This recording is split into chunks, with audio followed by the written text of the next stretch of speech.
At 11:47 p.m. on March 15, 2024, Elon Musk received a text message that would change everything. His trusted driver of 3 years, Marcus Rodriguez, had just quit with no explanation. The man who had never missed a day of work, who had driven through storms and stayed late without complaint, had simply written, "I can't work anymore." But this wasn't about a better job offer or workplace frustration. The truth behind Marcus's midnight resignation would reveal a family's desperate fight for survival, a father's impossible choice between love and duty, and a 12-year-old boy whose dreams of reaching Mars had been shattered by a battle just to breathe. What Elon discovered next would move an entire community to tears and transform a crisis into the most beautiful story of hope, family, and the power of believing in someone when they can't believe in themselves. The bright lights of the Tesla Gigafactory, Texas, hummed quietly in the night. It was almost midnight on March 15, 2024. Most workers had gone home hours ago, but Elon Musk was still in his office on the third floor. He sat at his desk, looking at plans for the new Model Y. His coffee had gone cold 2 hours ago. Outside his window, he could see the parking lot. Only a few cars were left. Security guards walked their rounds under the tall light poles. Elon's phone buzzed on his desk. He picked it up without looking. Probably another message from his team about tomorrow's meeting, or maybe his brother Kimball asking about dinner plans. But when he read the message, his heart stopped. "Mr. Musk, I'm sorry. I can't work anymore. Please find someone else. Thank you for everything. Marcus." Elon stared at the screen. He read it again, then again. The words didn't make sense. Marcus Rodriguez had been his driver for 3 years. 3 whole years. In all that time, Marcus had never been late. Not once. He had never called in sick. He had never complained about the long hours or the sudden trips. Just last week, Marcus had driven him from Austin to the SpaceX facility in Boca Chica. It was a 3-hour drive each way. Marcus had waited in the parking lot for 6 hours while Elon worked. He never complained. He just smiled and asked if Elon needed anything. "This can't be right," Elon said to the empty office. He pressed Marcus's number. The phone rang once, twice, 3 times. Then it went to voicemail. "You've reached Marcus. Please leave a message." Elon hung up. He tried again. Same thing.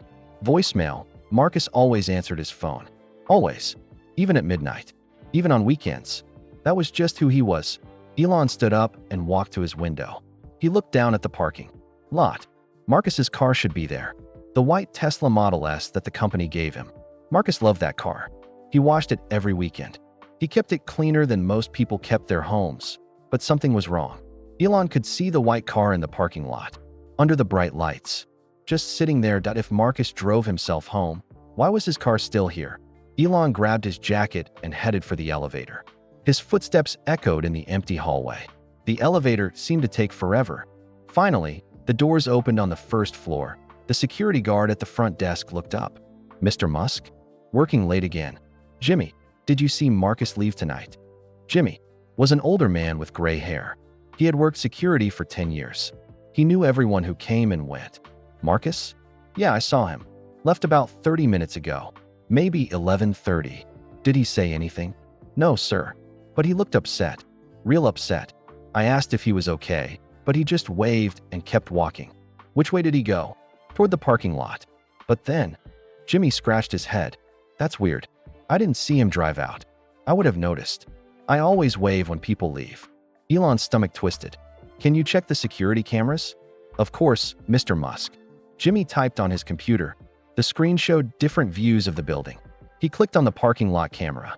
Then he went back in time to 11:30. There was Marcus, walking across the parking lot. He was carrying something. A small bag. Dark blue or black. Elon had never seen Marcus carry a bag to work before. Marcus walked to his car. He opened the driver's door. But instead of getting in, he reached inside. He pulled out something small. The car keys.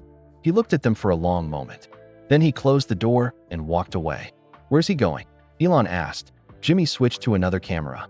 This one showed the main road. They watched Marcus walk to the bus stop. He sat down on the bench. A few minutes later, a city bus pulled up.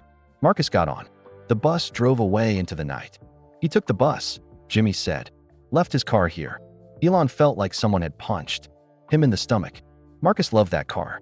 He had told Elon it was the nicest car he had ever owned. The first new car he had ever owned. "Jimmy, can you go get the keys from his car?" "Sure thing, Mr. Musk." Jimmy came back with the keys. There was also a small envelope on the driver's seat. Elon's name was written on it in Marcus's neat handwriting. Inside the envelope was Marcus's company badge, his parking pass, and a short note. "Mr. Musk, thank you for giving me a chance. Thank you for treating me with respect. I'm sorry I have to go. I hope you understand. Marcus Rodriguez." Elon read the note 3 times. It didn't explain anything. It just made him more confused. Marcus had started working for Elon in January 2021. He was quiet at first. He spoke with a slight accent. Elon learned that Marcus had come from El Salvador 15 years ago. He had worked hard jobs, construction, restaurants, whatever he could find. But Marcus was different from other drivers Elon had hired. He was smart. He asked good questions. He cared about the work Tesla and SpaceX were doing. "We're changing the world," Marcus had said once. "I'm proud to be part of it." Marcus knew all of Elon's favorite routes. He knew which radio stations Elon liked. He always had mints in the car and water bottles. He never asked for them. He just noticed what people needed. Elon remembered the day Marcus had shown him photos of his family. His wife Rosa was small and pretty. She worked at a restaurant. His daughter Sophia was 16 and very smart. She was in the honor society at school. His son Diego was 12. He played soccer and wanted to be an engineer. "Like you, Mr. Musk," Marcus had said with a proud smile. "He wants to build rockets." Marcus talked about his family a lot. How Sophia was going to be the first in their family to go to college. How Diego scored 3 goals in his last soccer game. How Rosa was learning English by watching American movies. That's what made this so strange. Marcus loved his job. He loved his family. He was happy. At least, he seemed happy. What could have happened to change everything? Elon looked at his phone. Again, 12:15 a.m. He tried calling Marcus one more time. Still no answer. He thought about driving to Marcus's apartment, but he didn't know where Marcus lived. In 3 years, he had never asked. Marcus always picked him up. He never needed to know Marcus's address. That made Elon feel bad. He knew Marcus's children's names. He knew Marcus's wife made the best tamales in Austin, but he didn't know where they lived. "Jimmy, I need you to do something for me." "Anything, Mr. Musk." "I need to find Marcus. Something's wrong. People don't just quit like this." "Not Marcus." Jimmy nodded. "You're right. Marcus is a good man. If he left like this, something bad must have happened." Elon walked back to the elevator. His mind was racing. What could make Marcus leave so suddenly? Was he hurt? Was his family okay? The elevator doors opened on the 3rd floor. Elon walked slowly back to his office. He sat at his desk and stared at the text message again. "I can't work anymore." Not, "I don't want to work anymore." Not, "I found a better job." "I can't." That meant something was stopping him. Something he couldn't control. Elon picked up his phone and called his assistant, Jennifer Kim. She had worked with him for 2 years. She was smart and got things done fast. "Jennifer, I'm sorry to call so late, but I need your help." "No problem, Mr. Musk." "What's going on?" "Marcus quit tonight. Just sent a text and left. Something's wrong. I need to find him."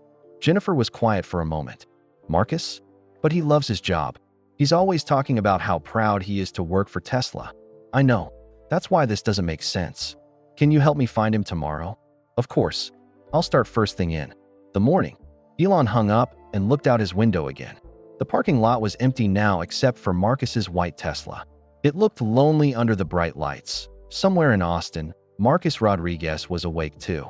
But why had he left? Why had he taken a bus home instead of driving his car? And what was in that bag he was carrying? Elon had a feeling that when he found the answers, nothing would ever be the same again. Elon didn't sleep that night.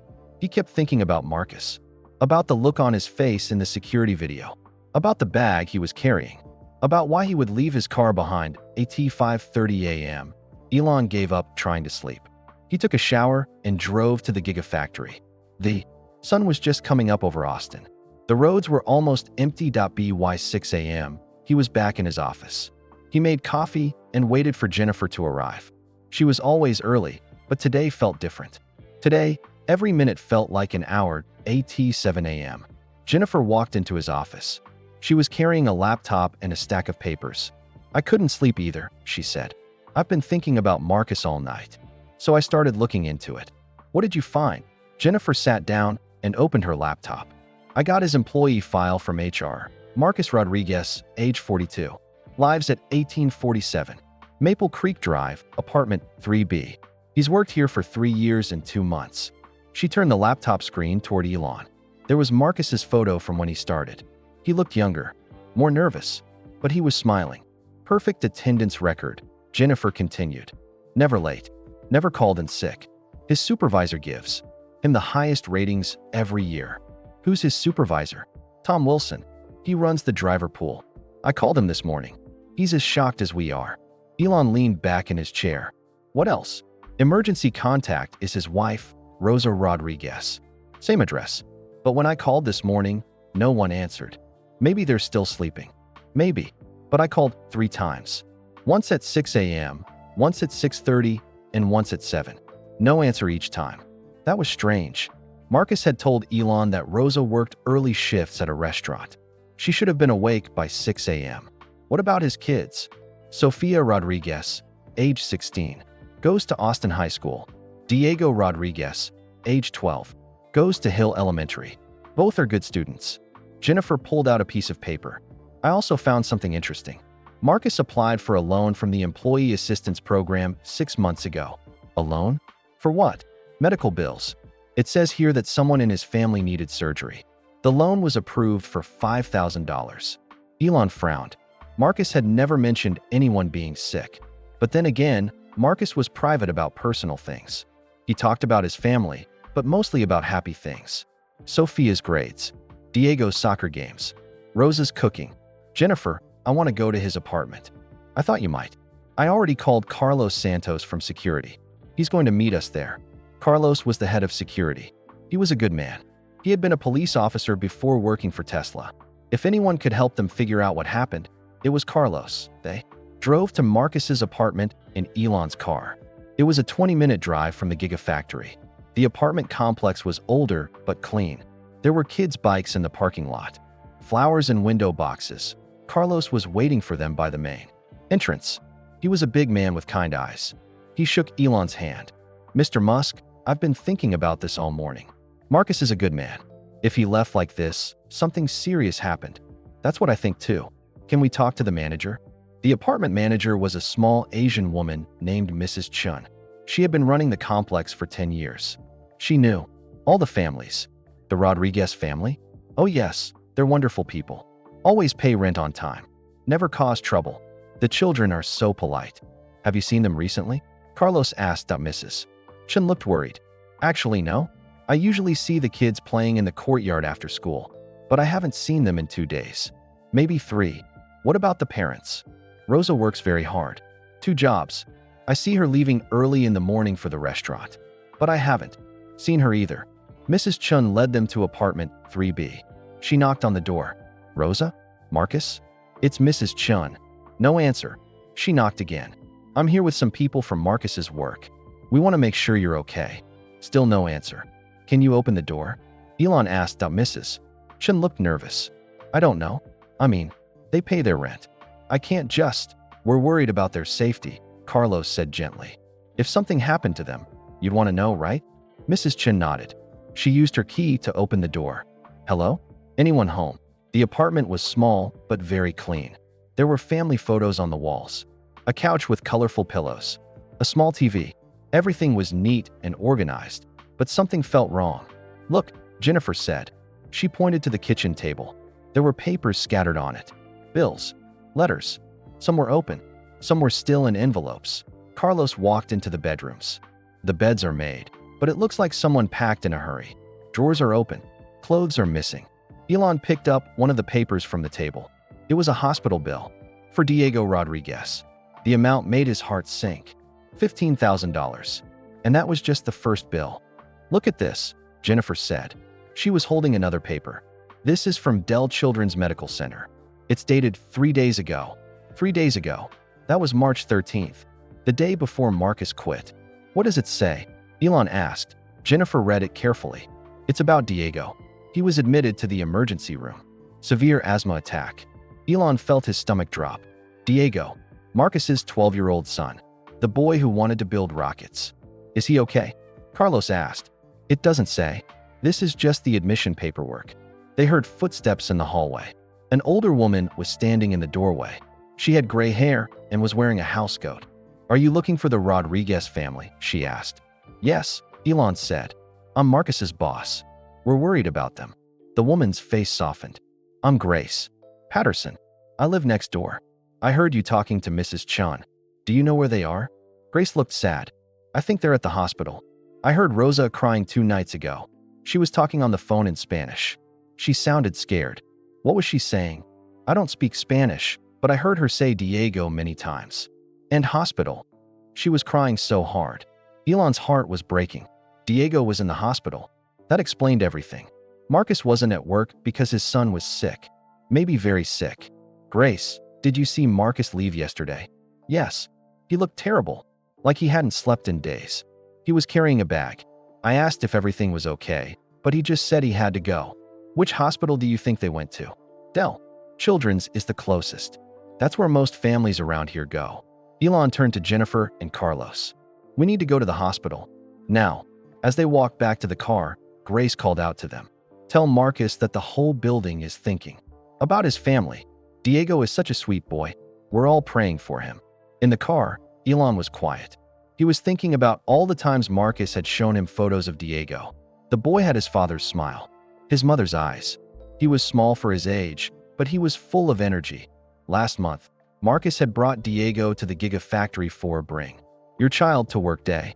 Diego had asked so many questions. How do the robots work? Why do electric cars help the environment? Could he really work for Tesla someday? You bet you can, Elon had told him. We need smart kids like you. Diego had beamed with pride. He told everyone that Elon Musk said he could work for Tesla. Now that same boy was in the hospital. His family was scared and alone, and Marcus was too proud to ask for help. How far is the hospital? Elon asked. About 15 minutes, Jennifer said. Drive faster. As they drove through Austin, Elon thought about all the times Marcus had driven him places. To meetings, to the airport, to SpaceX. Marcus always played quiet music. He never talked unless Elon wanted to talk. He was professional but kind. One time, they had been stuck in traffic for an hour. A big accident on the highway. Marcus had been patient and calm. He found a different route. He called ahead to reschedule Elon's meeting. He never complained.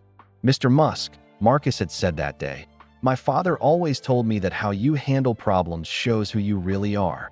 Your father sounds like a wise man. He was. He died when I was young, but I remember his words. Now Marcus was handling the biggest problem of his life. His son was sick. His family needed him, and he thought he had to choose between his job and his family. But Marcus was wrong. He didn't have to choose. Not if Elon could help it. They pulled into the hospital parking lot. Dell Children's Medical Center was a big building with lots of windows. There were cars everywhere, families coming and going. Some looked happy, some looked worried. Okay, Elon said, let's find the Rodriguez family.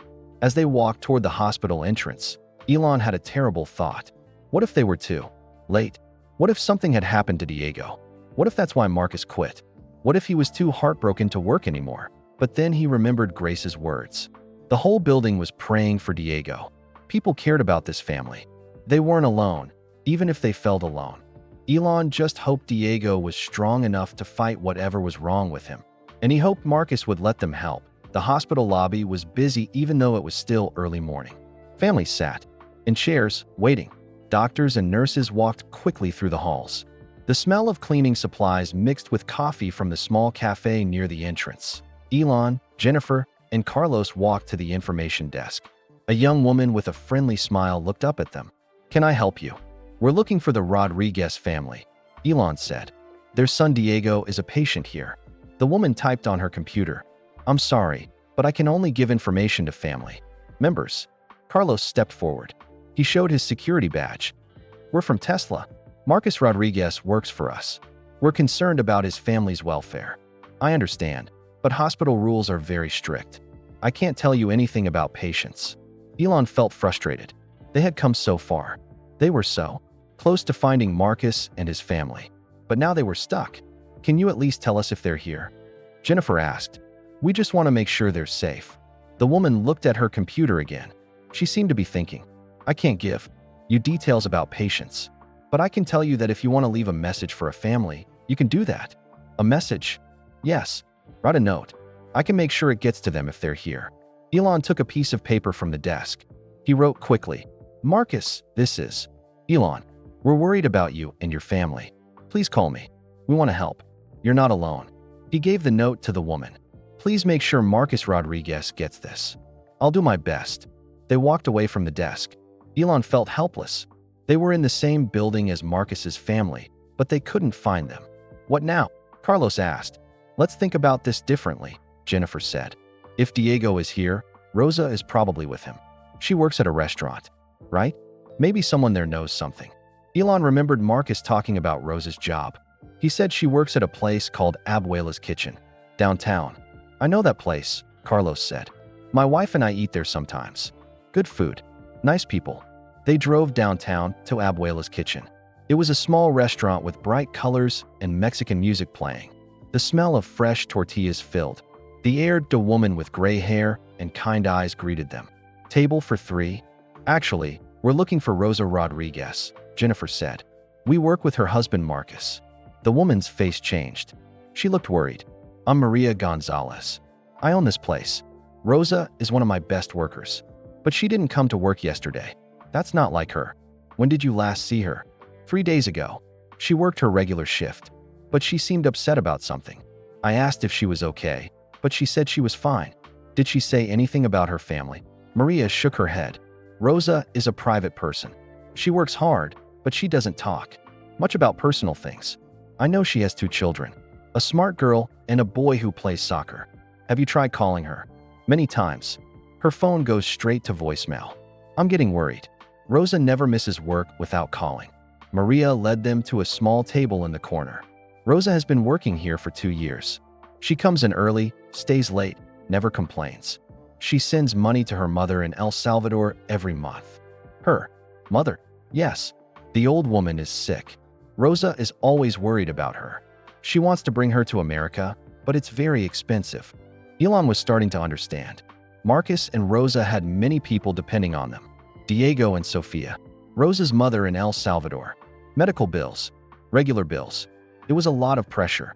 Maria, if Rosa comes back, can you tell her that Marcus's boss is looking for them? Tell her we want to help. Of course, but I hope she's okay. She's like family to me. They left the restaurant and drove to Sofia's school. Austin High School was a big building with hundreds of students.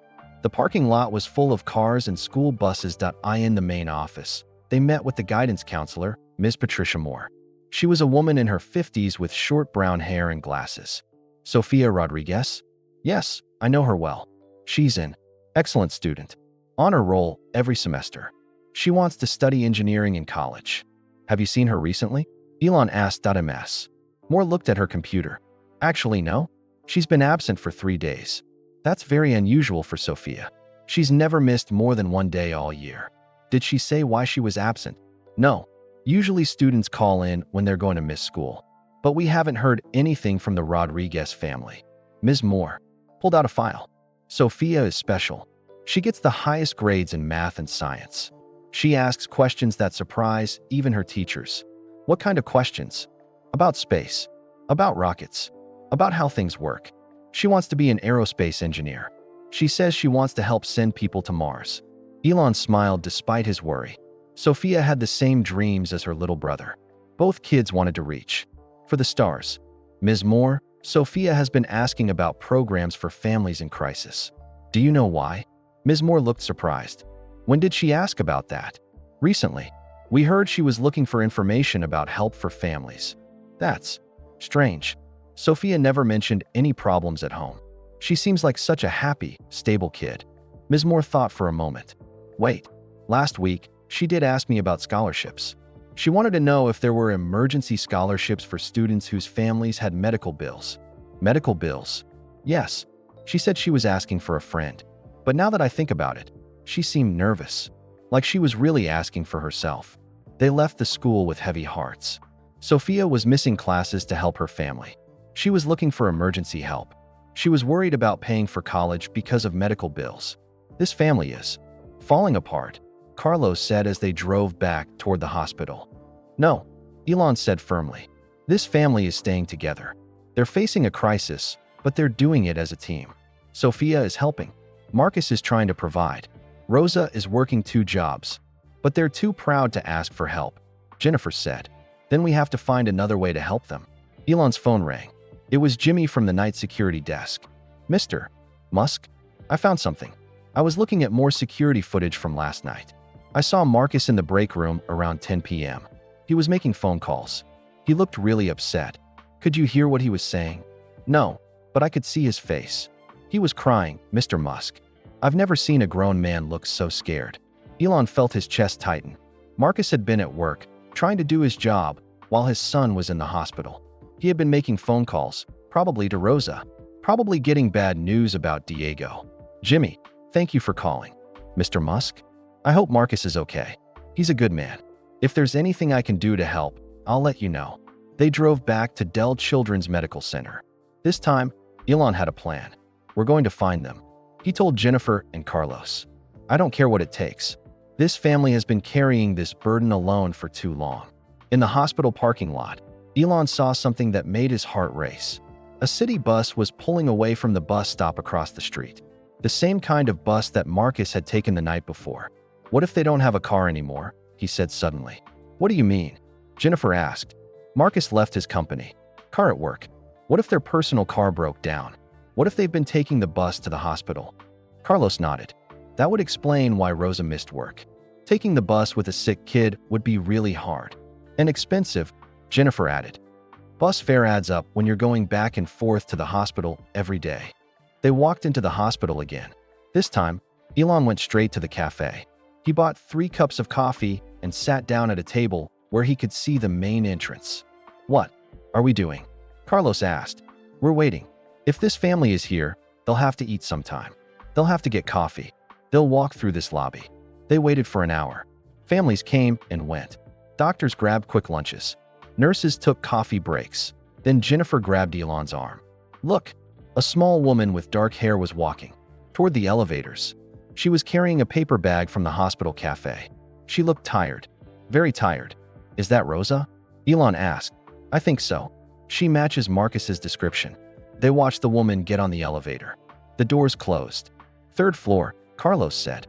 She pressed the button for the 3rd floor. Elon stood up.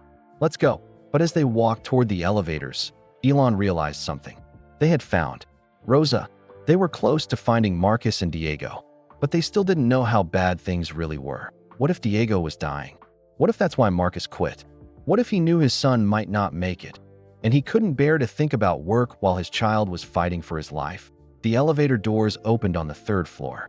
There was a sign on the wall, Pediatric, Intensive Care Unit. Elon's stomach dropped. The ICU. That meant Diego was really sick. Sicker than just an asthma attack. They walked down the hallway, looking for any sign of the Rodriguez family. At the end of the hall, there was a waiting room. Through the glass doors, Elon could see people sitting in chairs. Families waiting for news about their children. And there, in a corner chair, was a man with dark hair. He was wearing the same clothes from the security video. He was asleep, but his face looked tired and worried even in sleep. That it was Marcus. Elon's heart pounded as he looked through the glass doors. There was Marcus, sleeping in a chair that looked too small for his body. His work shirt was wrinkled. His hair was messy. He had been wearing the same clothes for 3 days. Next to Marcus sat a small woman with long dark hair. She was holding a teenage girl close to her. The girl had her head on her mother's shoulder. Both of them looked exhausted. Rosa and Sophia. Marcus's family. Should we go in? Jennifer whispered. Elon wasn't sure. The family looked so tired. So worried. Maybe they needed to rest. But then he saw something that broke his heart. Rosa was counting money. Small bills. 1s and 5s. She counted them twice. Then she put them back in her purse and shook her head sadly. They were running out of money. Even for food. We're going in, Elon said as he opened the glass doors quietly. The waiting room smelled like coffee and disinfectant. There were other families there too. All waiting. All worried about their children. Marcus heard the door open. He lifted his head and saw Elon walking toward him. For a moment, he looked confused, like he couldn't believe Elon was really there. Then his face crumpled. Tears started running down his cheeks. Mr. Musk? What are you doing here? Elon knelt down next to Marcus's chair. I came to find you. We were worried. Rosa looked up. She had been crying too. Her eyes were red and swollen. Sophia lifted her head from her mother's shoulder. She looked embarrassed that strangers were seeing her family like this. Marcus, what happened? Why didn't you tell me Diego was sick? Marcus wiped his eyes with his sleeve. I couldn't ask you for help. You gave me a good job. You trusted me. I couldn't let you down. Let me down? Marcus, your son is in the hospital. Of course you should be here with him. But my work. Forget about work right now. Tell me about Diego. Marcus took a shaky breath. 3 days ago, Diego couldn't breathe. We thought it was just his asthma, but it got worse. Much worse. Rosa spoke for the first time. Her English was good, but she had a strong accent. He stopped breathing at home. Marcus had to do CPR. CPR? Carlos asked. He had been a paramedic before becoming a security guard. I learned it in El Salvador, Marcus said. In the army. I never thought I would need it for my own son. Sophia spoke quietly. I called 911. I was so scared. I thought my little brother was going to die. Elon felt tears in his own eyes. This family had been through hell, and they had been going through it alone. What do the doctors say? Jennifer asked. Diego has pneumonia, Rosa said. Very bad pneumonia. His lungs were full of fluid. The asthma made it worse, Marcus added. He couldn't fight off the infection. Is he getting better? Marcus and Rosa looked at each other. We don't know, Marcus said. The doctors say it will take time. Maybe a week. Maybe more. Sophia started crying again. He looked so small in that big bed, with all those tubes and machines. Elon stood up and sat in the empty chair next to Marcus. How long have you been here? Since Wednesday night. Rosa and I take turns sleeping. Sophia has been helping translate for the doctors. You've been here for 3 days straight. Someone has to stay with Diego. He gets scared when he wakes up and we're not there. What about food? What about going home to shower and change clothes? Rosa spoke up. We have been eating from the machines. Crackers and candy bars. The hospital food is too expensive. Elon looked at the family. Really looked at them. Marcus's clothes were dirty. Rosa's hair was pulled back in a messy ponytail. Sophia was wearing the same jeans for 3 days. They had been living in this waiting room, sleeping in uncomfortable chairs, eating junk food, all to stay close to Diego. Marcus, why didn't you call me? Why didn't you ask for help? Marcus looked down at his hands. You gave me a chance when nobody else would. Good job. Good pay. Respect. I didn't want you to think I was weak. Weak? Marcus, taking care of your sick child doesn't make you weak. It makes you a good father. But I left work without telling anyone. I just disappeared. Because your son was dying. The word dying hung in the air. Nobody wanted to say it, but it was true. Diego had been close to death. Mr. Musk, Sophia said quietly, my dad talks about you all the time. He says you're trying to save the world. He's so proud to work for you. And I'm proud to work with him. Your father is one of the best people I know. Then why does he think you'll fire him? For taking care of Diego? It was a good question. A question that made Elon think about how he ran his companies. Did his employees feel like they couldn't tell him about family emergencies? Sophia, your father will always have a job with me. Always. And right now his job is to be here with Diego. A nurse walked into the waiting room. She was young with blonde hair and kind eyes. Rodriguez family. They all stood up quickly. Yes. Rosa said. Diego is awake. He's asking for his parents. Marcus and Rosa hurried toward the nurse. Sophia started to follow, but the nurse stopped her. I'm sorry. Only 2 visitors at a time in the ICU. Sophia's face fell. She had been waiting to see her brother too. I'll wait here with Sophia, Jennifer said. Elon, Carlos, and Sophia sat back down. Sophia wiped her eyes. Is your brother going to be okay? Elon asked. I hope so. But the doctors won't tell me much because I'm not an adult. They only talk to my parents. That must be frustrating. It is. Diego and I are very close. We tell each other everything. He's scared, and I can't even see him. Carlos leaned forward. What does Diego like to do when he's not sick? Sophia smiled. For the first time, he loves soccer. And he loves space. He wants to be an astronaut. An astronaut? Yes. He has pictures of rockets all over his room. He knows everything about SpaceX. He watches every launch. Elon felt his heart squeeze. Did you know he came to the Gigafactory for Bring Your Child to Work Day? He talked about that for weeks. He said you told him he could work for Tesla someday. I meant it. Diego is a smart kid. He is. He gets better grades than me, and I'm 4 years older. He helps me with my math homework. They sat quietly for a while. Other families came and went. Doctors made announcements. The hospital never stopped moving. After 30 minutes, Marcus and Rosa came back. They looked a little better. Still worried, but not as scared. How is he? Sophia asked. Better, Rosa said. Still very sick, but better. The medicine is working. Can I see him? In a little while. He's sleeping now. Marcus sat down heavily. Mr. Musk, I need to tell you something. About the money. What about it? The insurance covers most of the hospital bill, but not everything. The medicine Diego needs is very expensive, and Rosa had to quit her restaurant job to stay here with him. How much do you need? No, Marcus said quickly. I'm not asking for money. I'm trying to explain why I can't come back to work right away. Marcus, I don't care about work right now. I care about Diego getting better. But the bills will be taken care of. Mr. Musk, I can't let you pay our bills. Why not? Because it's not right.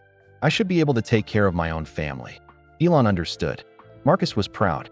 He had worked hard his whole life to provide for his family. Accepting help felt like admitting failure. Marcus, let me ask you something. If one of my family members was in the hospital and you could help, would you? Of course. Even if I was too proud to ask. Marcus thought about this. Yes, I would. Find a way to help. Then let me help your family. Not because you can't take care of them, but because we care about them. Because Diego is part of our Tesla family too. Sophia started crying again. But this time, they were happy tears. Really? She asked. You'll help us. We're going to do more than help. Elon said. We're going to make sure Diego gets the best care possible. And we're going to make sure your family doesn't have to worry about money while he gets better. Rosa spoke in Spanish to Marcus. Elon couldn't understand the words, but he could see the relief on their faces. What did she say? Jennifer asked Sophia. She said maybe we're not alone after all. Just then, the nurse came back. Diego is awake again, and he's asking for the Rocket Man. Everyone looked confused. The Rocket Man? Marcus asked. The nurse smiled. He says he wants to meet the Rocket Man. I think he means you, Mr. Musk. Elon's heart filled with joy and sadness at the same time. Even sick, even scared, Diego was still dreaming about rockets and space. Can I see him? Family only, I'm afraid. He's family, Marcus said firmly. Diego has been waiting to meet the Rocket Man for a long time. The nurse led Elon and Marcus down a long hallway. Their footsteps echoed softly on the clean floor. Through open doors, Elon could see other children in hospital beds. Some were sleeping, some were playing with toys. All of them looked small and fragile. Diego is in room 312, the nurse said. He's been asking about rockets all morning. I think seeing you will make him very happy. They stopped outside a room with a big glass window. Elon looked inside and felt his heart break. Diego was lying in a hospital bed that seemed too big for him. He had tubes in his nose to help him breathe.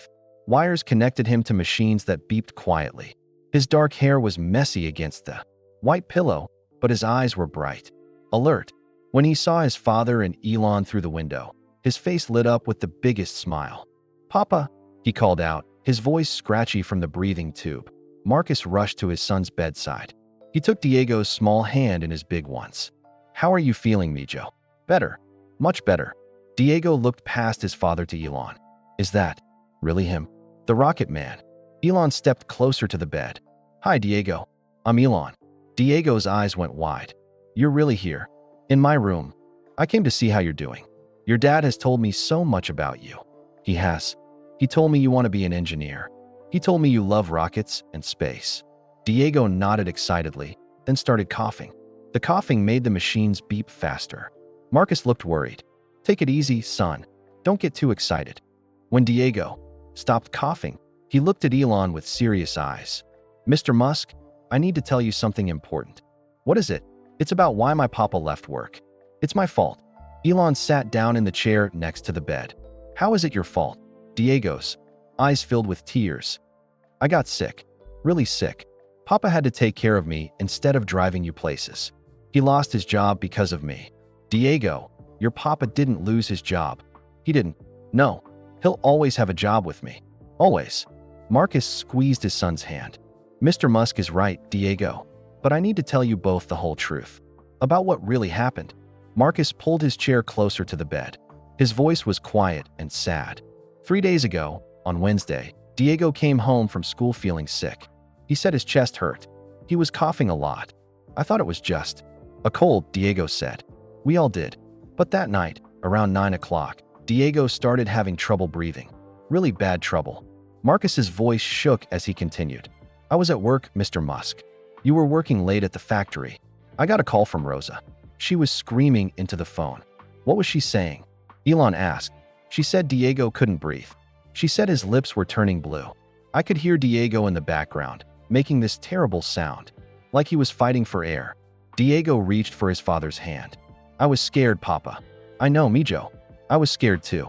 Marcus looked at Elon. I told Rosa to call 911. Then I left work without telling anyone.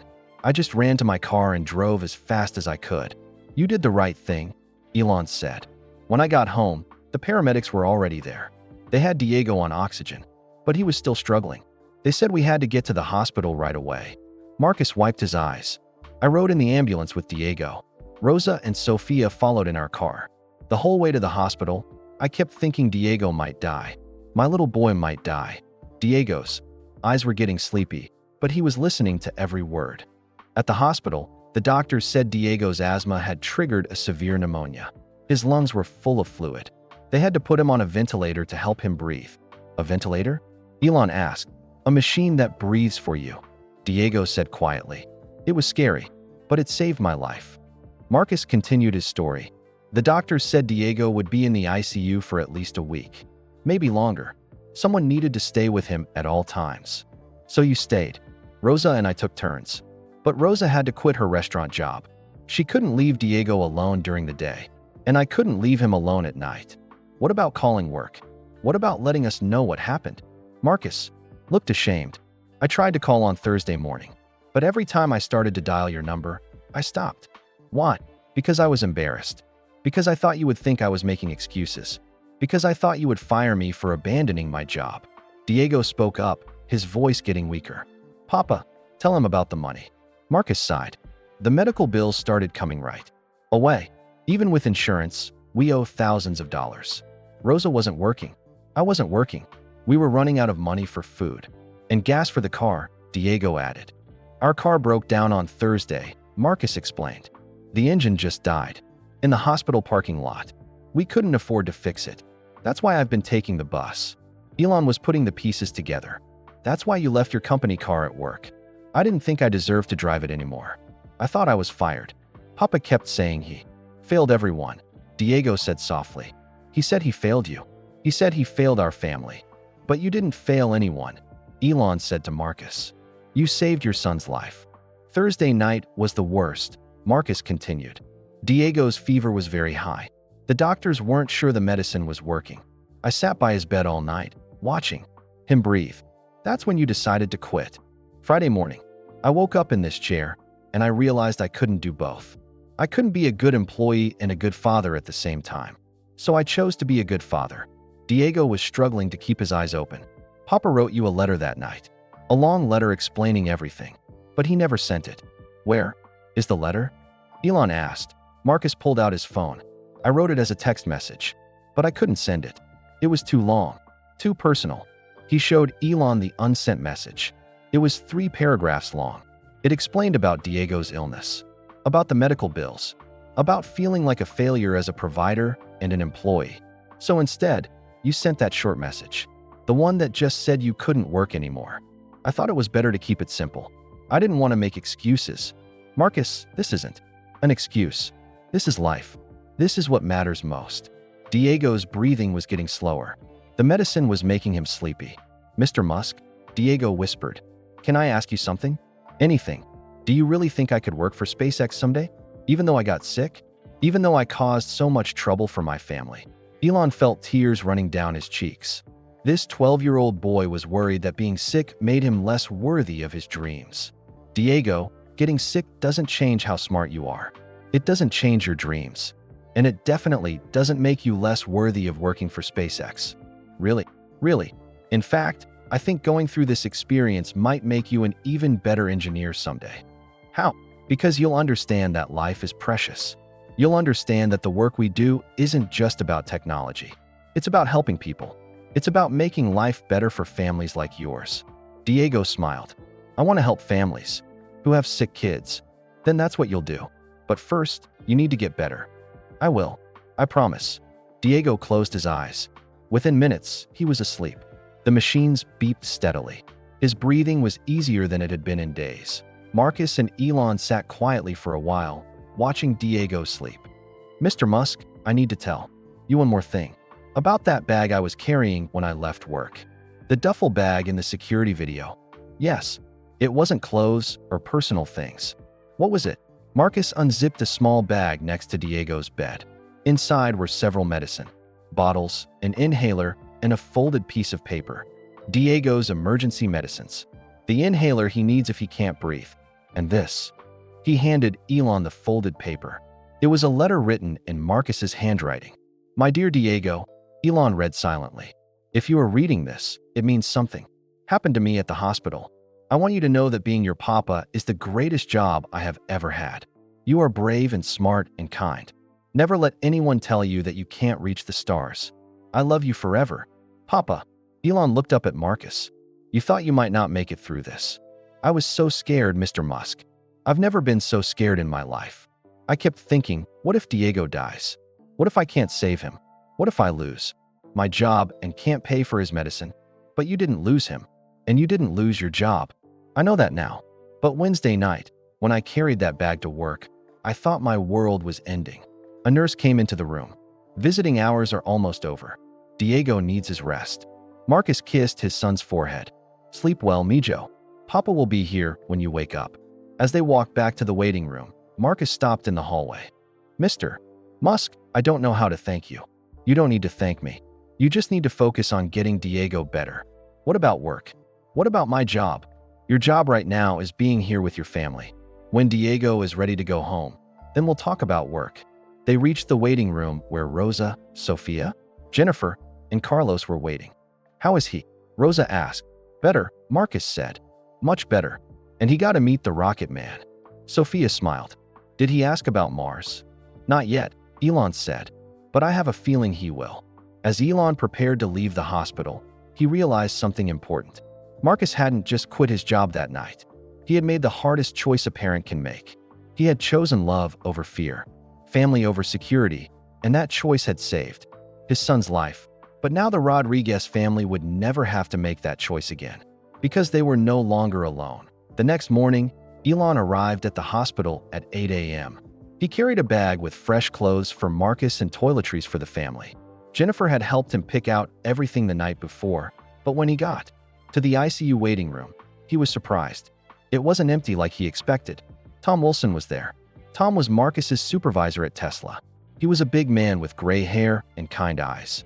Tom, what are you doing here? Tom stood up and shook Elon's hand. Jennifer called me last night. She told me about Diego. I had to come. How did you know where to find them? I asked at the front desk. Turns out my wife had surgery here last year. The staff remembered me. They made an exception and told me where the Rodriguez family was. Tom held up a shopping bag. I brought some things. Sandwiches from the deli Marcus likes. Clean clothes. Soap and shampoo. Elon felt a warm feeling in his chest. Tom had driven across town early in the morning to help a family in need. Where is Marcus? In with Diego. The doctors are checking on him this morning. Rosa and Sophia are there too. They sat down to wait. Through the glass doors, Elon could see other families in the waiting room. All of them looked tired. All of them were worried about their children. Tom, how long have you known Marcus? 3 years. Since his first day? I was the one who interviewed him for the job. What did you think of him? Tom smiled. I knew he was special right away. He showed up 30 minutes early.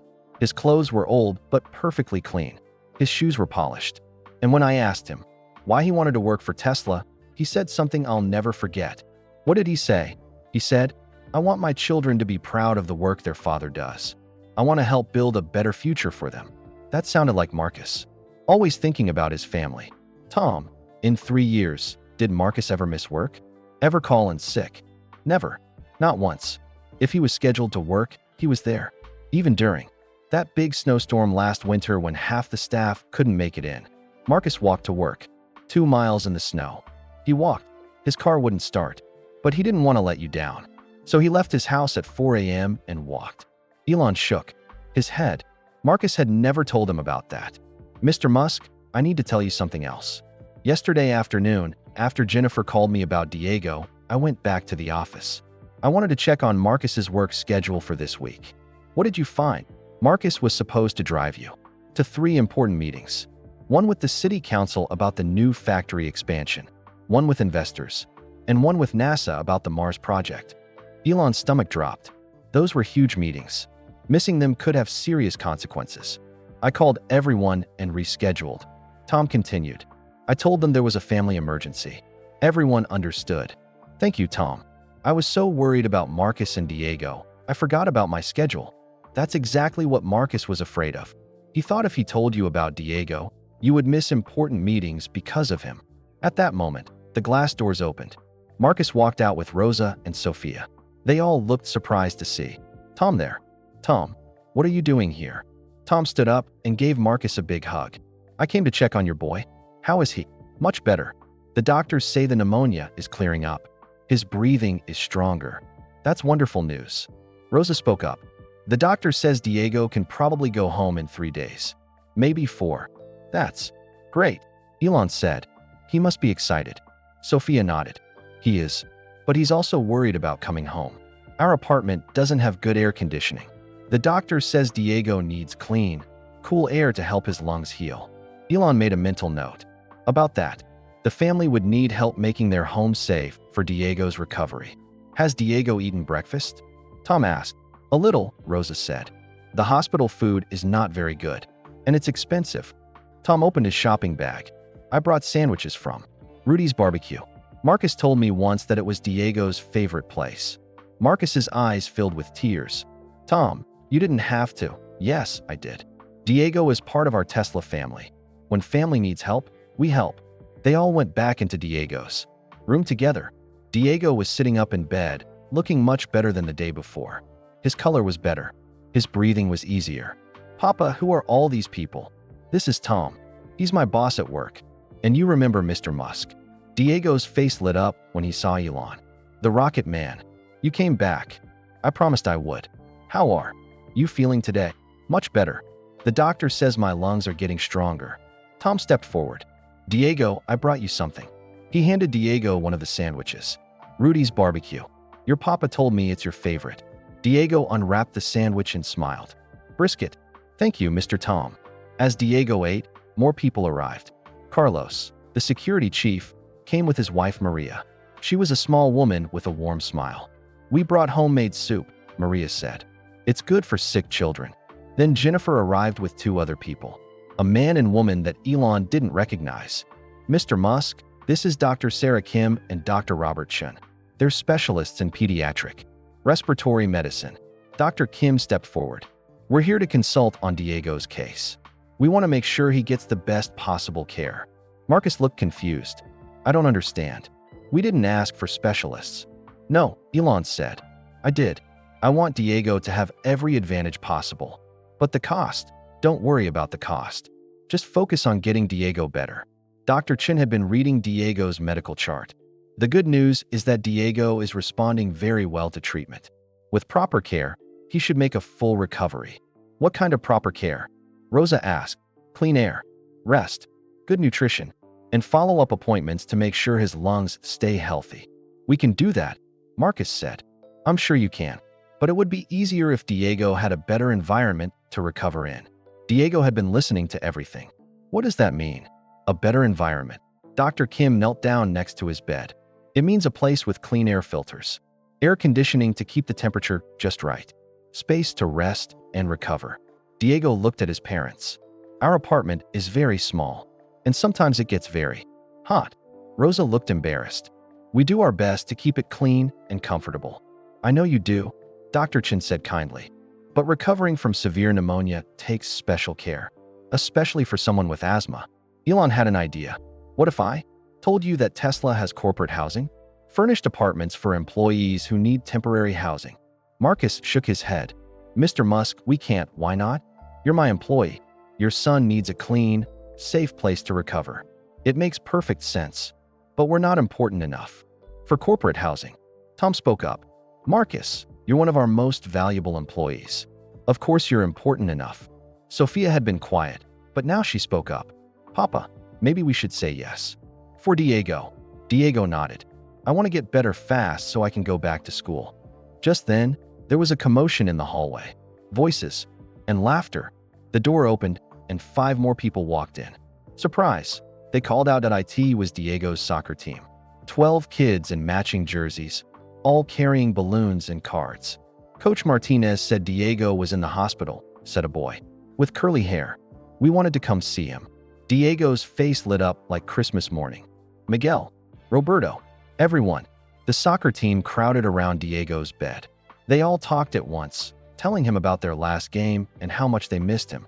We dedicated our last goal to you, said a girl named Anna. We won 3-2. Really? Diego asked. Really? And look what we brought you. They showed him a soccer ball signed by the whole team. Everyone wrote you a message. Diego read some of the messages out loud.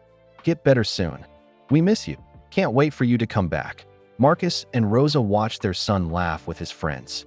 For the first time in days, Diego looked like a normal, happy 12-year-old boy. Coach Martinez stepped forward. Mr. and Mrs. Rodriguez, I wanted you to know that the whole league is thinking about Diego. We're planning a special game when he gets better. A welcome back Diego game. Rosa started crying. Happy tears this time. Coach, thank you. This means so much to our family. Diego is special. He's the kind of kid who makes everyone around him better. The soccer team stayed for an hour. They told Diego jokes. They showed him videos from their games. They made him laugh so hard that the nurses had to remind them to keep the noise down. After they left, Diego was tired but happy. I can't believe they came to see me. People care about you, Mijo, Marcus said. More people than you know. Dr. Kim had been watching everything. She pulled Elon aside. This is exactly what Diego needs. Not just medical care, but emotional support. Family, friends, community. He'll have all of that. I can see that. This boy is very lucky to have so many people who love him. As the day went on, more people arrived.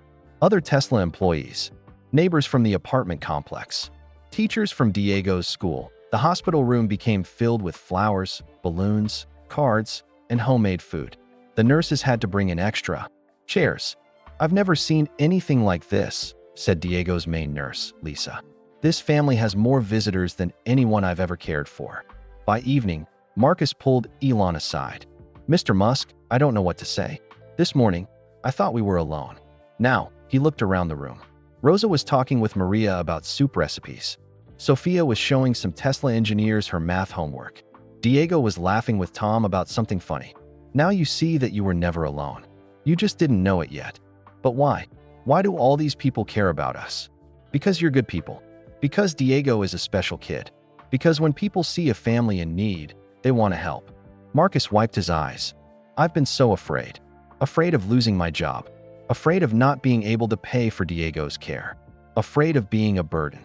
And now I see that being afraid was keeping me from accepting help that was always there. Diego called out from his bed.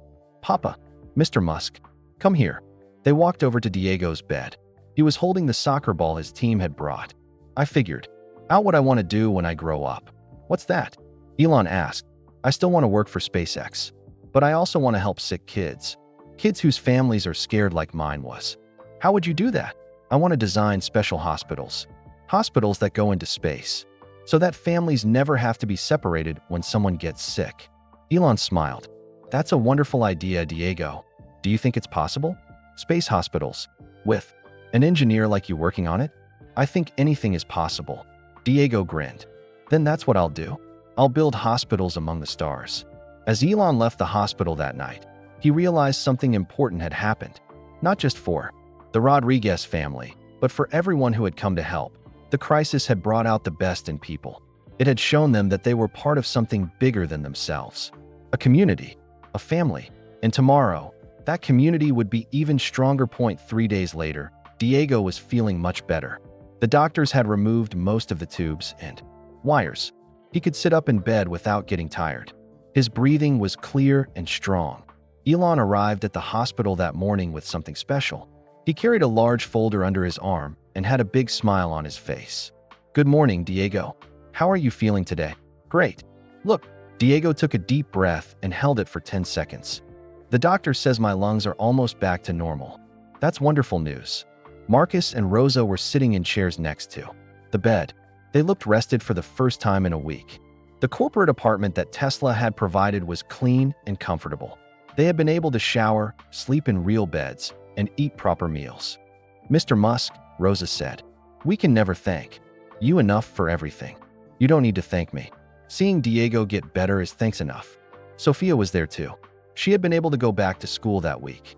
Her teachers had been understanding about her missed assignments. Some of the Tesla engineers had even helped her with her advanced math homework. "What's in the folder?" Diego asked. Elon sat down in the chair next to the bed. "These are something very special. But first, I want to ask you a question." "Okay, you said you want to build hospitals in space. Do you really mean that?" Diego's eyes got serious. "Yes, I've been thinking about it a lot. When people get sick, families shouldn't have to choose between being together and getting good medical care." "That's a very smart observation. What else have you been thinking about?" "Well, if people are going to live on Mars someday, they'll need hospitals there too.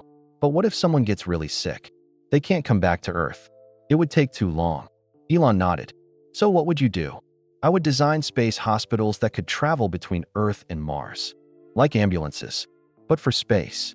Sophia looked impressed. "That's actually a really good idea, Diego." "You think so?" "Yes. I've been reading about Mars colonization for my science class. Medical care is one of the biggest challenges." Elon opened his folder. "Diego, I brought you something. These are real plans from SpaceX." He pulled out several large papers, covered with drawings and numbers. They showed detailed designs for spacecraft. "These are blueprints for our next Mars mission. I thought you might like to see how we design rockets." Diego's eyes went wide. "These are real rocket plans. Real plans, made by real engineers. Engineers who started out just like you. Kids who loved space and wanted to build something amazing."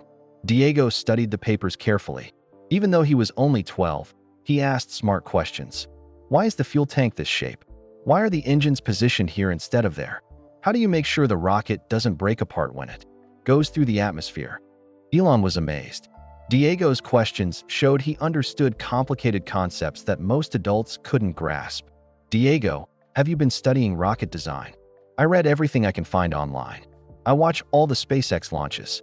I take notes and try to figure out how everything works." Marcus looked proud. Every night after homework, Diego reads about space. He has a notebook full of his own rocket designs. "Can I see your designs?" Elon asked. Diego looked embarrassed. "They're not very good. I don't know all the math yet."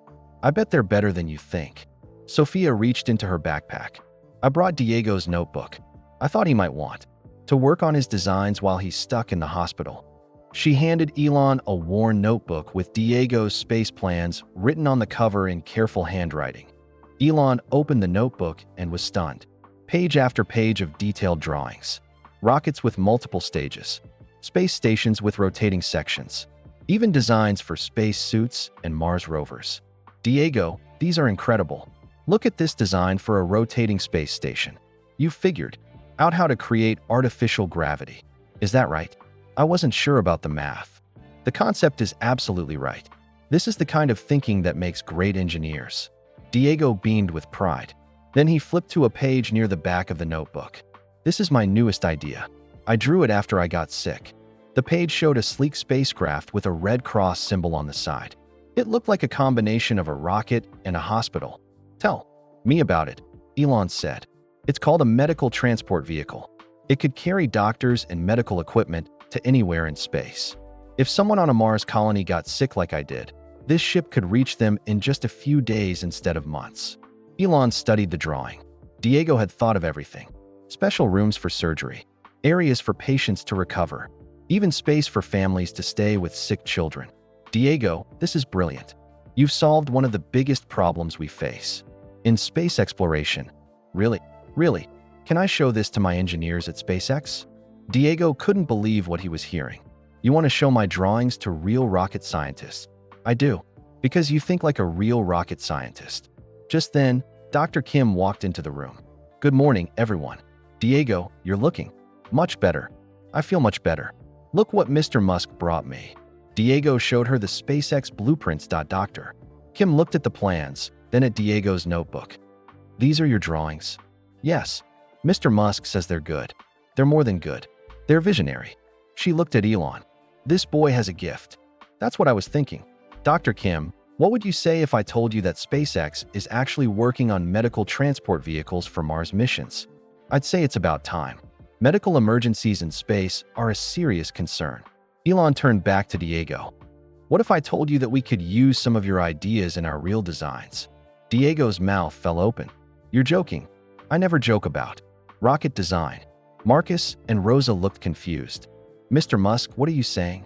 Marcus asked. I'm saying that Diego has natural talent for engineering. The kind of talent that could help us solve real problems. But he's only 12, Rosa said. Some of the best engineers I know started thinking about these problems when they were 12. Einstein was asking questions about space and time when he was Diego's age. Sophia leaned forward. Mr. Musk, are you saying Diego could really work for SpaceX someday? I'm saying that if Diego keeps studying and keeps thinking like this, he won't just work for SpaceX. He might lead SpaceX. The room got very quiet. Diego looked at his parents. Then at Elon. Do you really think someone like me could do that? Someone who gets sick sometimes. Elon's voice got serious. Diego, let me tell you something important. Being sick doesn't make you weak. Going through what you've been through makes you stronger. How? Because now you understand something that many engineers never learn. You understand that technology isn't just about machines. It's about helping people. It's about making sure families never have to go through what your family went through. Diego thought about this. So being in the hospital actually made me a better engineer? It gave you perspective. It gave you empathy. Those are the most important qualities an engineer can have. Dr. Kim nodded. Diego, some of the best medical devices were invented by people who had been patients themselves. They knew what patients really needed because they had been there. Like what? Heart pacemakers, insulin pumps, even some surgical techniques. They were developed by doctors who had experienced serious illness themselves. Diego's eyes lit up. So I could design better space hospitals because I know what it's like to be a scared kid in a hospital? Exactly, Elon said. You know how important it is for families to stay together. You know how frightening medical equipment can be. You could design space hospitals that are less scary and more comfortable for children. Sophia was getting excited. Too. Diego, you could work with me. I want to study aerospace engineering too. We could be a team. Really? You want to work with your little brother? Are you kidding? After seeing these designs, I'd be honored to work with you. Marcus wiped his eyes. A week ago, he thought his son might die. Now that same son was talking about leading space missions to Mars.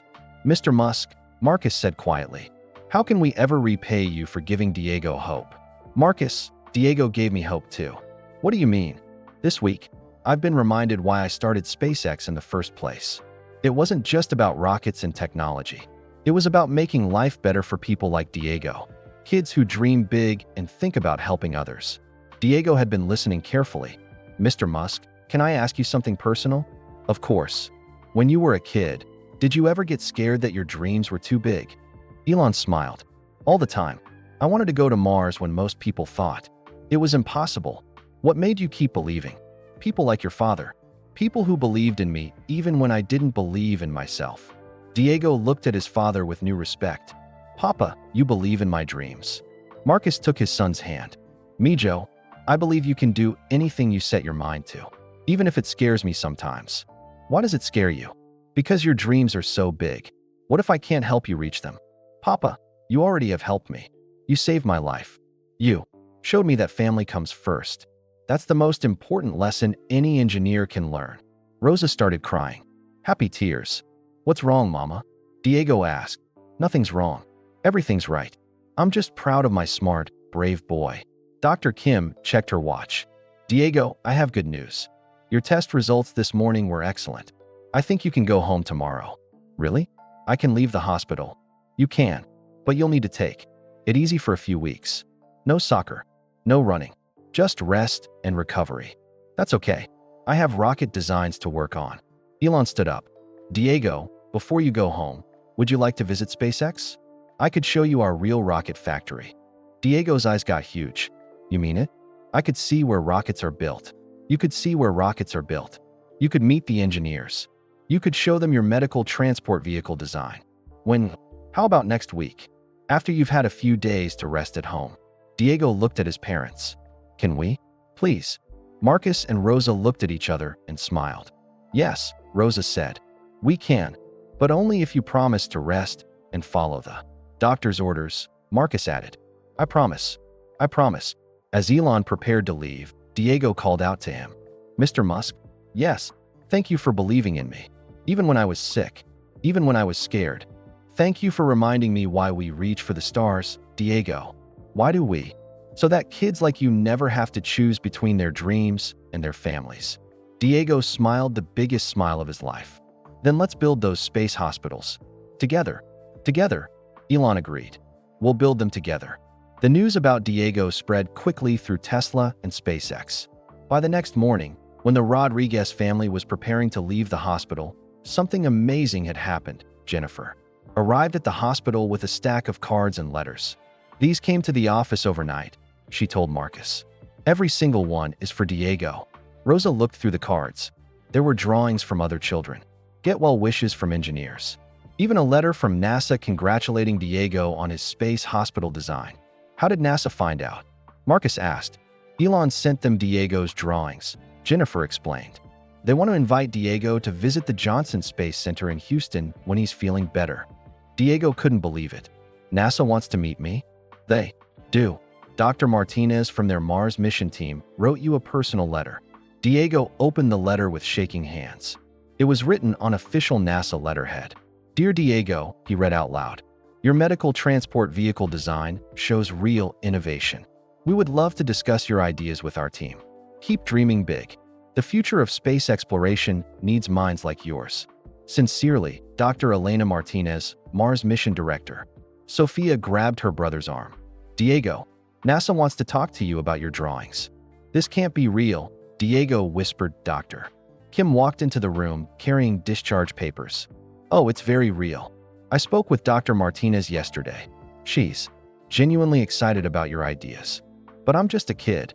So was Elon when he started dreaming about Mars. So was every great inventor in history. As they prepared to leave the hospital, more surprises kept coming.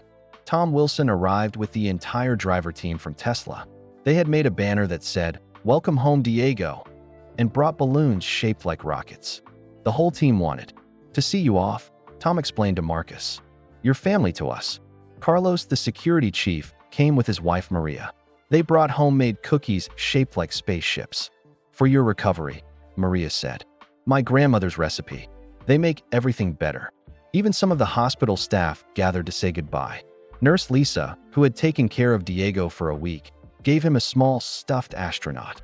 This is for when you become a real astronaut, she said. So you remember that heroes come in all sizes.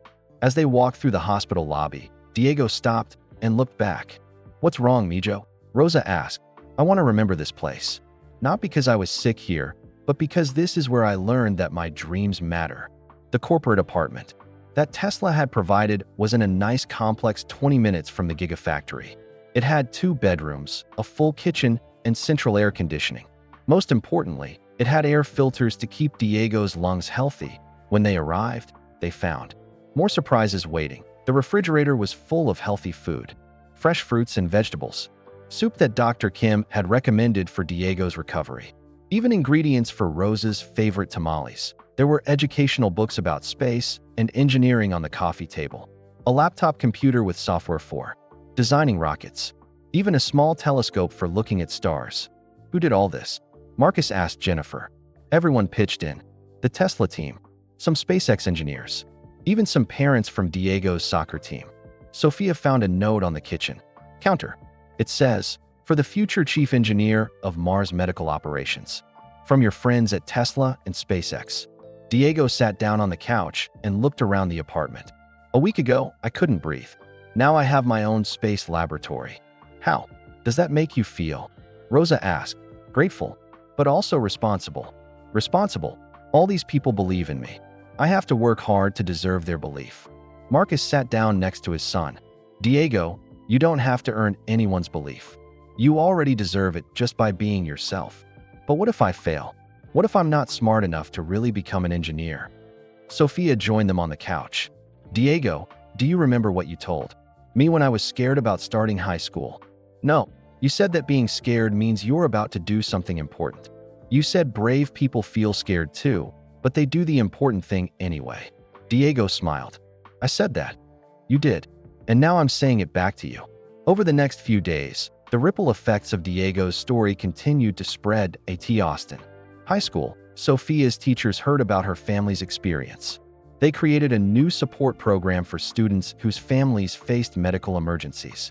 They called it the Diego Initiative. Ms. Moore, the guidance counselor, explained it to Sophia. We realized that many students faced the same challenges. You did.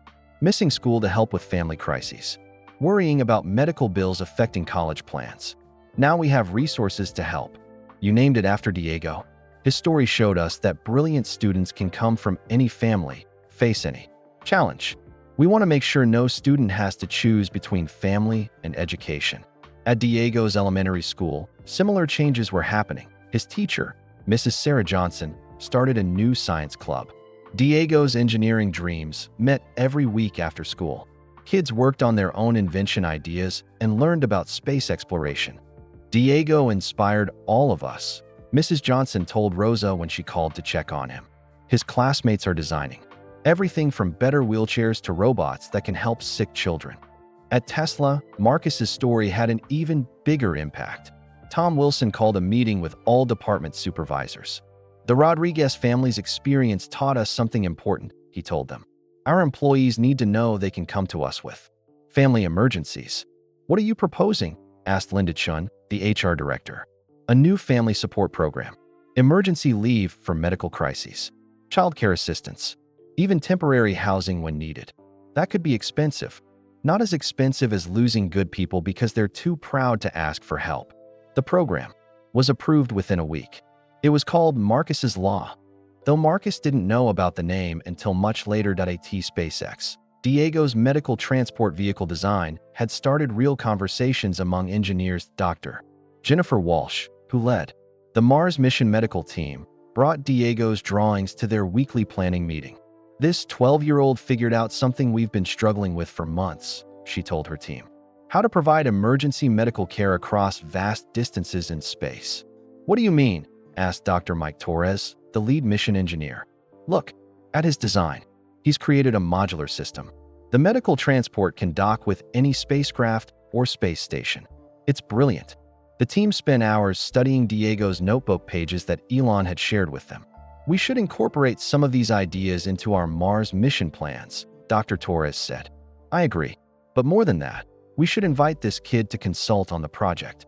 A 12-year-old consultant. Why not? Some of our best innovations have come from fresh perspectives. Meanwhile, the story had reached even further. The local Austin newspaper wrote an article about Diego's recovery and his space hospital designs. The headline read, "From hospital bed to Mars, local boy's dreams take flight." Other newspapers picked up the story, then national news websites. Within days, #Diego's Dream was trending on social media. Engineers from around the world started sharing their own childhood invention drawings. Teachers posted about students inspired by Diego's story. Families dealing with medical crises wrote to say that Diego's courage gave them hope, but the most important ripple effect was happening within the Rodriguez family itself. Rosa had started taking English classes at the community college. If Diego is going to be a famous engineer, his mama should be able to talk to reporters, she joked. But her real motivation was deeper. I want to understand everything about his dreams. I want to help him reach them. Sophia had changed too.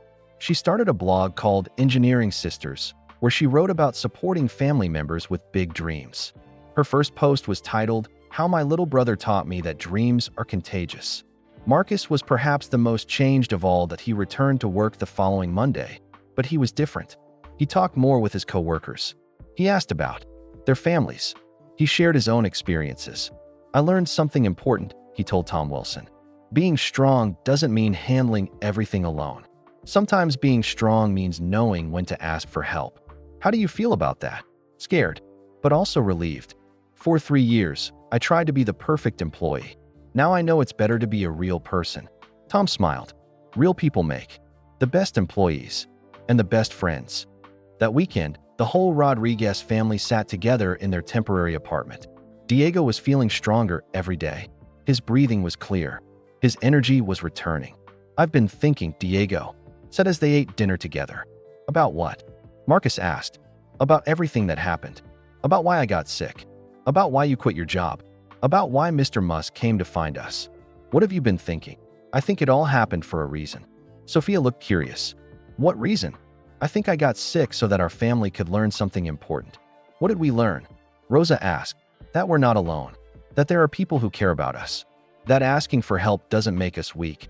It makes us part of a bigger family." Marcus felt tears in his eyes. "When did you get so wise, Mijo?"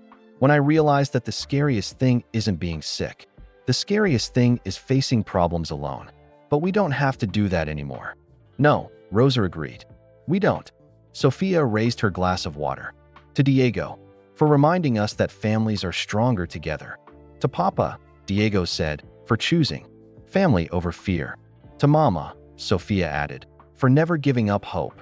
"To all of us," Marcus said, "for learning that love is stronger than pride." They clinked their glasses together.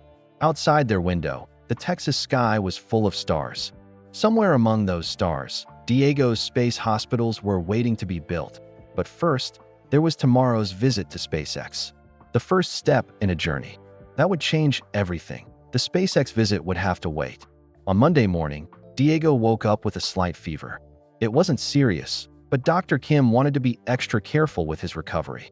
"It's probably just his body adjusting to being home," she explained to Marcus and Rosa over the phone. "But with his recent pneumonia, we need to take every precaution." Diego was disappointed, but he understood.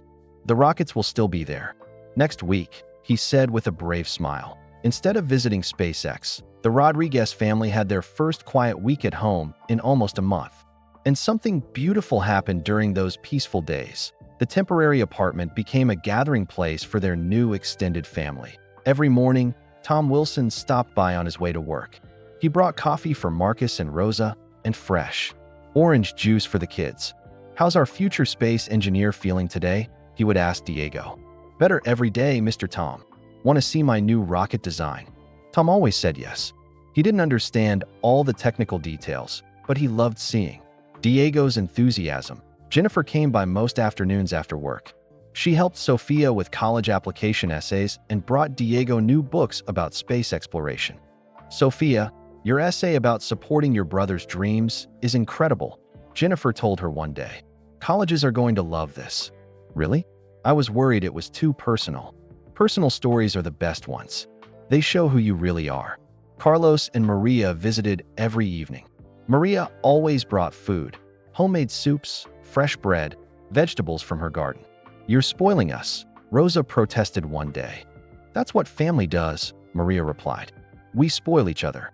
But the most special visits came from unexpected places. On Wednesday, Diego's entire soccer team arrived after practice.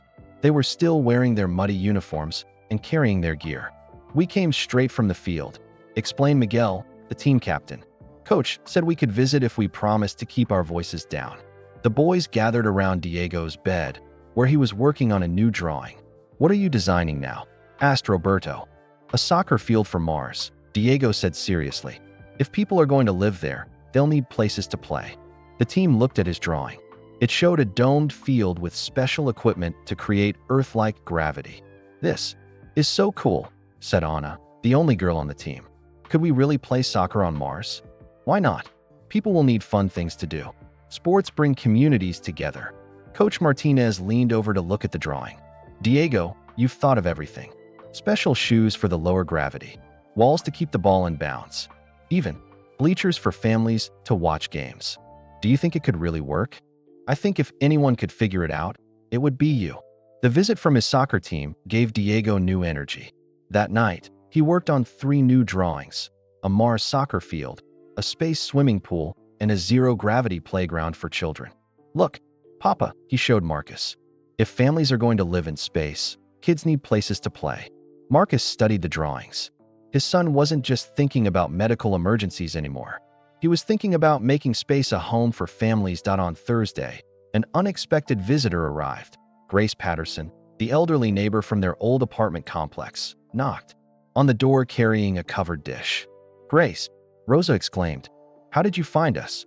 "Mrs. Chun gave me the address. I hope you don't mind me coming." "Of course not. Please, come in." Grace looked around the spacious apartment. "This is much nicer than your old place." "It's temporary," Marcus explained, "until Diego is fully recovered." "Well, I brought you something to make it feel more like home." She uncovered the dish to reveal a beautiful flan, Rosa's favorite dessert. "Grace, you didn't have to do this. I wanted to. Your family has inspired the whole building." "Inspired? Them how?" "People are talking to each other now, helping each other. Before your crisis, we were all strangers living in the same building. Now we're neighbors." Grace sat down at the kitchen table. "Mrs. Chun started a family support group.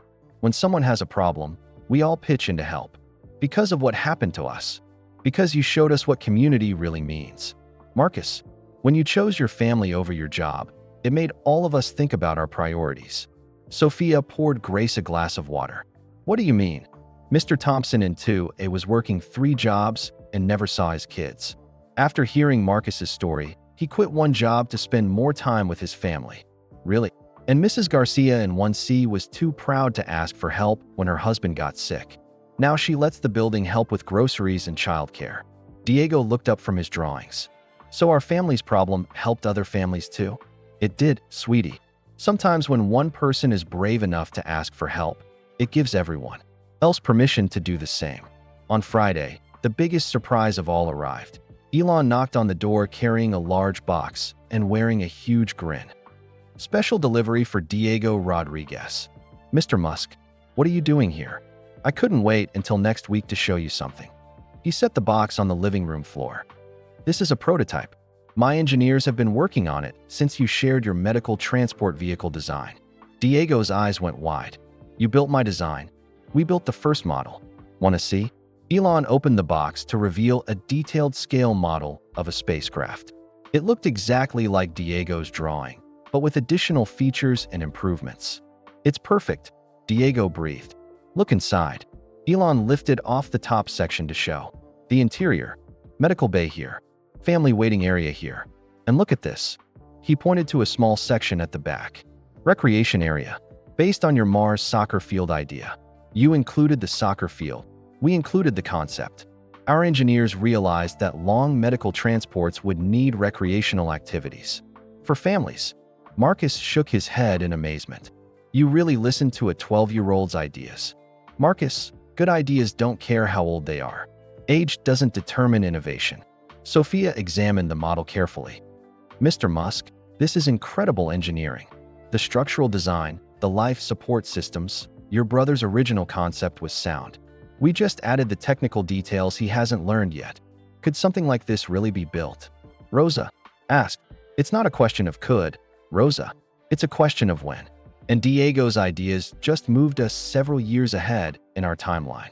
Diego sat quietly for a moment, looking at the model. When he finally spoke, his voice was soft. "I never thought my drawings could become real. Diego, every real spacecraft started as someone's drawing. Every mission to space began in someone's imagination. But I'm just a kid who got sick." Elon knelt down next to Diego's chair. "You're a kid who got sick and decided to make sure other kids don't have to suffer like you did. That's not just anything. That's heroic. Heroic? Heroes don't have to wear capes or fight monsters. Sometimes heroes are 12-year-old boys who turn their own pain into hope for others." Diego looked at his family. Marcus was crying. Rosa was smiling through her tears. Sophia was taking pictures of the model with her phone. "Can I tell you something, Mr. Musk?" "Of course. Getting sick was the scariest thing that ever happened to me. But it was also the best thing." "How can being sick be the best thing?" "Because it brought all of you into our lives. Because it showed me what I really want to do with my life. Because it taught our family that we don't have to be perfect to be loved." Rosa wiped her eyes. "When did my little boy become so wise?" "When he almost lost everything and realized what really mattered," Marcus said. Elon stood up. "Diego, I have one more surprise." "What?" "Monday's SpaceX visit is still happening. But it's not just a tour anymore. What do you mean? I want you to present your medical transport vehicle to our Mars mission team. As a consultant, Diego's mouth fell open. You want me to present to real engineers? Real engineers who are excited to hear from the designer of our next breakthrough in space medicine. Sophia grabbed her brother's hand. Diego, you're going to be the youngest person ever to present to SpaceX. Will you help me prepare? Diego asked his sister. Are you kidding? I wouldn't miss this for the world. As Elon prepared to leave, Diego called out to him. Mr. Musk, yes, thank you for believing in me when I didn't believe in myself. Thank you for reminding me why we reach for the stars. Why do we? To make sure that no matter where humans live, on Earth, in space, or on Mars, families like yours never have to face crisis alone. After Elon left, the Rodriguez family sat together looking at the model spacecraft. It's beautiful, Rosa said. It's hope, Marcus added. It's the future, Sophia said. It's home, Diego said quietly. Wherever this ship goes, families can stay together. That's what home really means. Outside their window, the first stars were appearing in the Texas sky. Somewhere among those stars, Diego's dreams were becoming reality. But the best part wasn't the spacecraft or the recognition or even the trip to SpaceX. The best part was sitting together as a family, knowing that they had turned their darkest moment into light for others. They were no longer just surviving. They were thriving. And on Monday, they would take the next step into a future none of them could have imagined just 2 weeks ago. Monday morning came with bright Texas sunshine. Diego woke up feeling stronger than he had in weeks. His breathing was clear. His energy was back. And today was the day he would present his ideas to real SpaceX engineers. Marcus was already dressed. In his best shirt and tie, he had taken the day off from Tesla to be with his son. Nothing was more important than this moment. How are you feeling, Mijo? He asked as Diego got ready. Nervous, excited, scared, happy, all at the same time. That sounds about right. Rosa had made Diego's favorite breakfast, scrambled eggs with cheese and fresh orange juice. But Diego was too excited to eat much. You need to eat, Rosa said gently. It's going to be a big day. I know, Mama, but my stomach has butterflies. Sophia sat down next to her brother. Diego, do you remember what you told me when I was nervous about my first high school presentation? What did I say? You said that butterflies in your stomach just means your body is getting ready to do something amazing. Diego smiled. I said that. You did. And today you're going to do something amazing. At 9 a.m., a black Tesla pulled up outside their apartment. Elon got out wearing a casual shirt and jeans, carrying a briefcase. Good morning, Rodriguez family. Ready to change the world? Diego grabbed his notebook filled with drawings and designs. I'm ready, Mr. Musk. Then let's go make some dreams come true. The drive to SpaceX took 40 minutes. Diego spent the time looking out the window at the Texas landscape, thinking about how much his life had changed in just 2 weeks. 2 weeks ago, he couldn't breathe.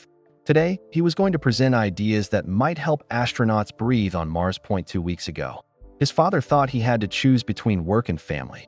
Today, his whole family was working together toward Diego's dreams. 2 weeks ago, they felt alone in the world. Today, they had a community that believed in them. What are you thinking about? Elon asked, noticing Diego's quiet reflection. About how everything changed so fast. Good things and bad things. What did you learn from the bad things? Diego thought carefully.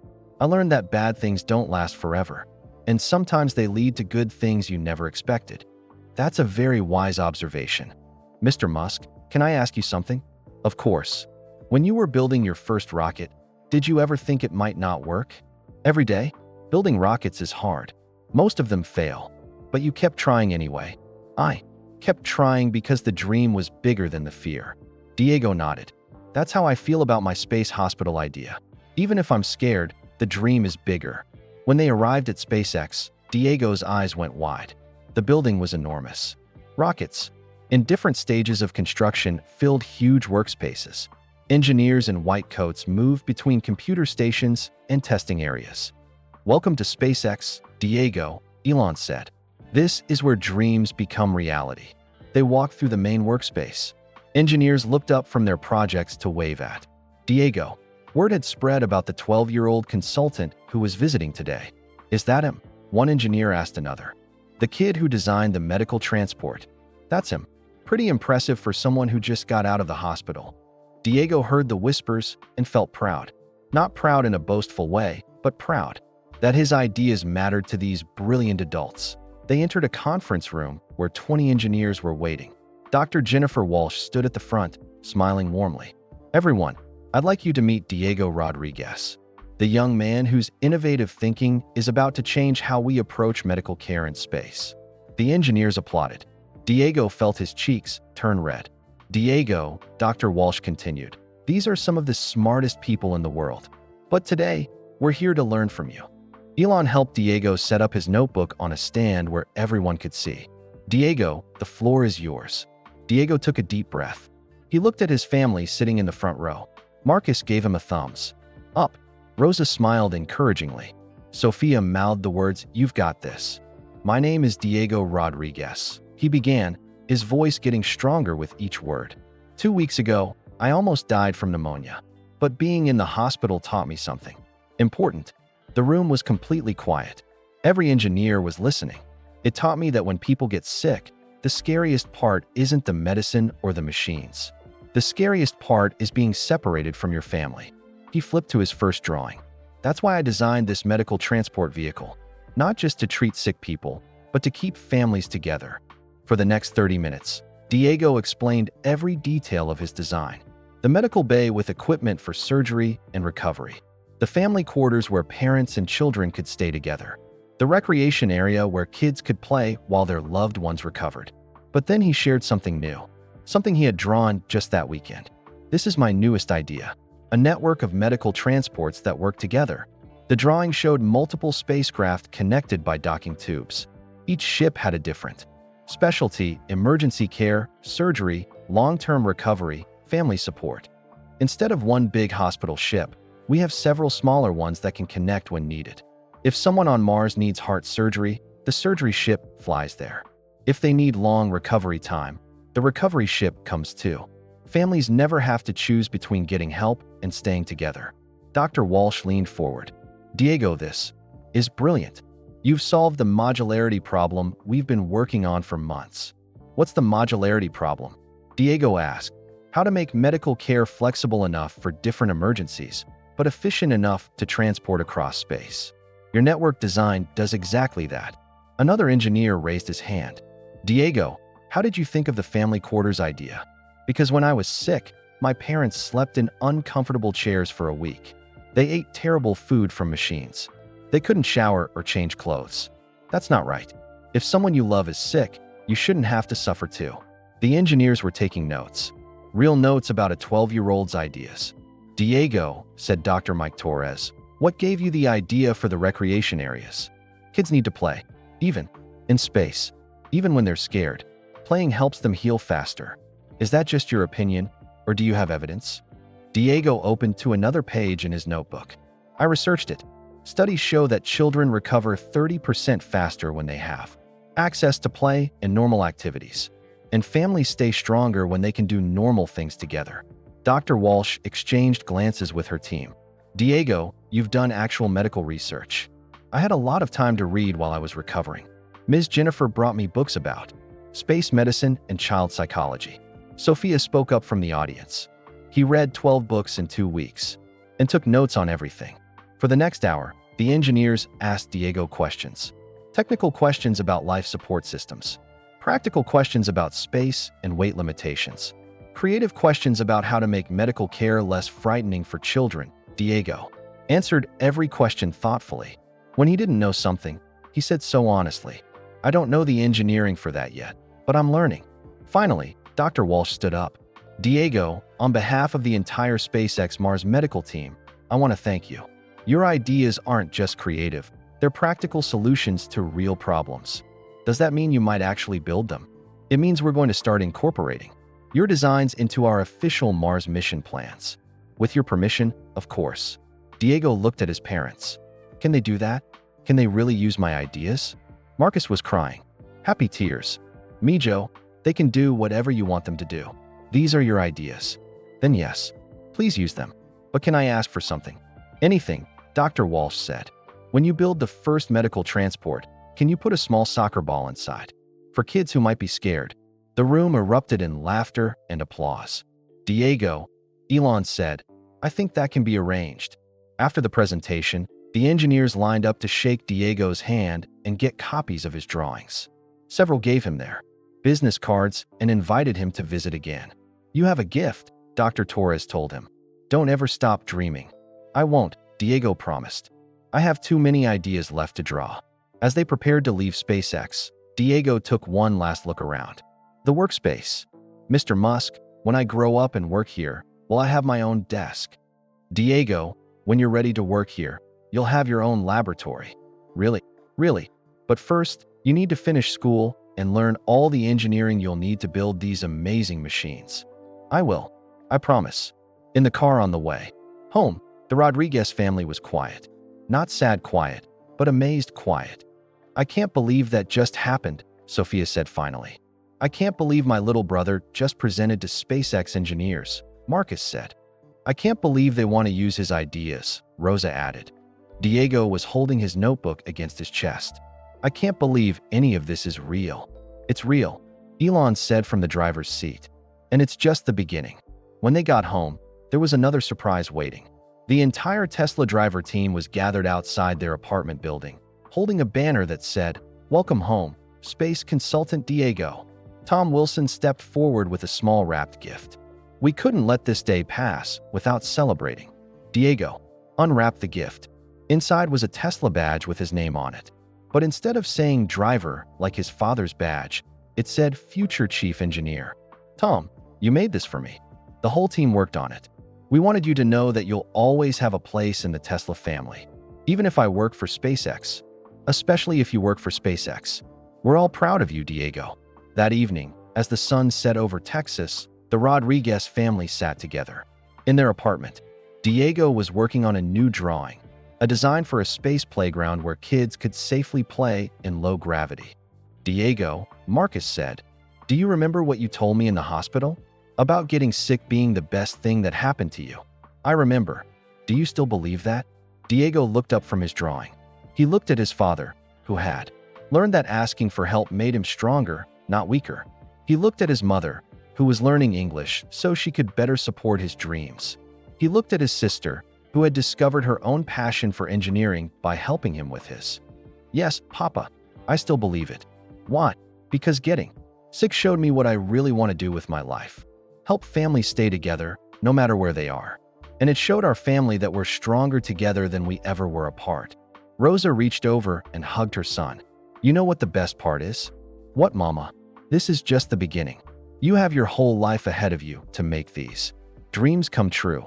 We have our whole lives, Diego corrected. We're going to do this together.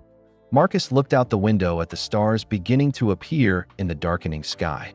Somewhere up there, Diego's medical transport vehicles would one day save lives and keep families together. But the most important thing had already happened right here on Earth. A family that had almost been torn apart by crisis had become stronger than ever. A 12-year-old boy who had nearly died had found his life's purpose. A community had discovered the power of caring for each other. Diego picked up his pencil and started sketching a new idea.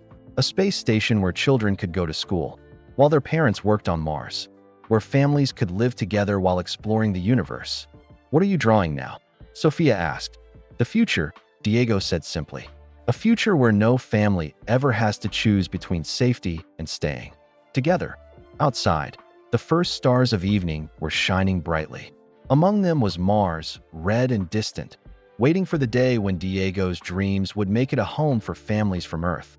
But tonight, the most important place in the universe was right here in this small apartment in Texas, where a family had learned that love and dreams and community could overcome any challenge. The Rocket Man had kept his promise. He had believed in Diego when Diego couldn't believe in himself, and Diego would spend the rest of his life keeping his own promise to make sure that no child would ever have to face a medical crisis without hope, and no family would ever have to face anything alone. The future had begun. And it was more beautiful than any of them had dared to imagine. That we'd love to know where you're listening from. Drop a comment below and tell us your city or country. It's amazing to connect with viewers from around the world. That if this story touched your heart, please give it a thumbs up and subscribe to our channel for more inspiring stories like this one. We share real tales of kindness, courage, and the extraordinary things that happen when ordinary people choose compassion over indifference. And here's something special you can do today. Share this video with your friends and family. In a world that sometimes feels divided, stories like Diego's remind us that we're all connected by our shared humanity. When we spread these stories, we spread kindness and awareness that can change someone's day or even their life. Thank you for listening. And remember, no one has to face their challenges alone when we choose to care for each other. Until next time, keep believing in the power of community and the strength that comes from helping one another reach for the stars.